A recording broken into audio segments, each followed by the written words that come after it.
Greetings everyone, it's Adventure Link here. How's it going? Here doing another thing today.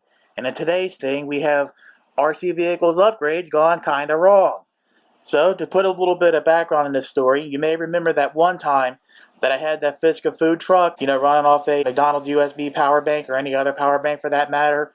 I'll put in the video description and or up in the cards up in the right corner here. As you may remember, the truck, that little food truck ran fine. Now, I have the stock battery pack here, all turned on and all that. See, everything works. As you can see, it doesn't bat an eye.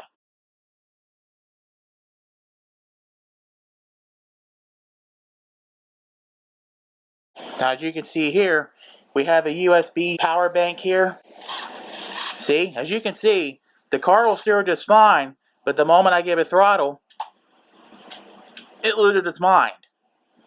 Now, I don't know why that is, especially when the food truck took its little USB power bank just fine, but this one just lost its mind. I'll put up some circuit board pics, and as you can see in the circuit board pics, there's a lone capacitor. I was told by Jeremy Flowers that I'd have to replace that lone capacitor on the board, probably with something stronger, but I'm not sure if that's going to be just it or not. If it is it, do I need to go higher in voltage, and or do I need to go higher in capacitance, or whatever? So I need some more brains on this. So if you could help me out, put it in the comment section, preferably on this video, so we can get some more brains on this and as much exposure on this video and other videos as I can. That'd be great. Other than that, I'm pretty much stuck here with upgrading all my RC cars. So I'm Adventure Link. Thanks again for watching. Thanks again for supporting my channel, be it by rating, commenting, sharing, subscribing, hitting the bell button, and of course watching this and other videos I put up on YouTube.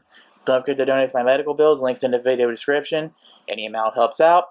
And as Gaines from the Grave would say, it helps to keep this channel and myself alive and undead. Hopefully I can get this thing cracked with all y'all's help. And hopefully I get this thing running off a USB battery bank. That would be great. See y'all next time. Have a nice day.